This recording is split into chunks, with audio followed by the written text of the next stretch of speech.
Quand on visite un bien en travaux ou encore avec des travaux réalisés, c'est souvent difficile de se projeter pour le client.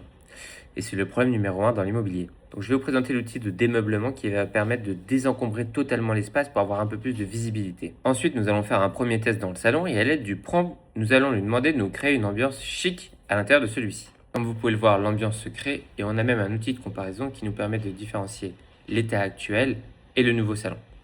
Ensuite, on va faire un deuxième test. On va demander à un salon plutôt design. Et là, comme vous pouvez le voir, l'image se crée. Toujours le mode de comparaison. J'ai créé deux ambiances sans même toucher à un seul des meubles. Maintenant, on va changer d'ambiance. On va aller dans un nouvel espace pour faire un nouveau test. Et je vais vous présenter ici une nouvelle fonctionnalité qui est celle de la galerie, la bibliothèque. C'est-à-dire qu'on peut préenregistrer en amont du mobilier, des ambiances, etc.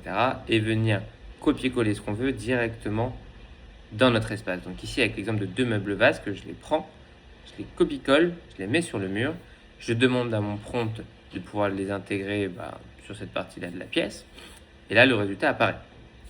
Et pour même avoir un peu plus de degré de précision, comme vous pouvez le voir au-dessus, j'ai des câbles électriques qui pendent encore des travaux. Je vais demander au prompt de me les enlever pour avoir un résultat vraiment parfait. On a même ici une petite bulle qui donne des informations sur le meuble qui a été intégré. Maintenant, on va changer encore d'ambiance. On va se retrouver dans une chambre. On va sélectionner une partie du mur pour pouvoir comparer les différents types de papier peint que j'ai envie de mettre, par exemple. L'objectif est simple, c'est d'aider à choisir entre deux modèles. Donc, je vais dans ma bibliothèque. Je choisis le premier modèle que j'avais préenregistré avec le prompt. Il apparaît. Ça ne me convient pas, je décide de choisir le deuxième modèle. Il clique et là, il apparaît également. Ici, on change de thématique, on est dans la cuisine et on va vouloir retoucher l'existant. C'est-à-dire qu'on va juste vouloir changer la crédence grise de la cuisine actuelle par des petits carreaux verts et des petits carreaux bleus. Même principe, je télécharge mes prompts et mes crédences qui sont dans ma bibliothèque et le travail est fait.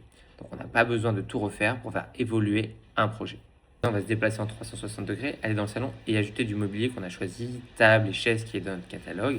Et ici, donc, on choisit notre mobilier et on n'intègre pas du générique comme on l'a fait tout à l'heure dans les premiers salons.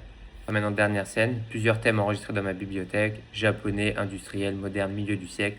Je choisis moderne et là, l'espace se configure. Vu que je viens de vous présenter en quelques minutes, ce n'est pas un outil de décoration, mais un outil de décision qui est là pour vendre, accompagner un client et faire évoluer un projet.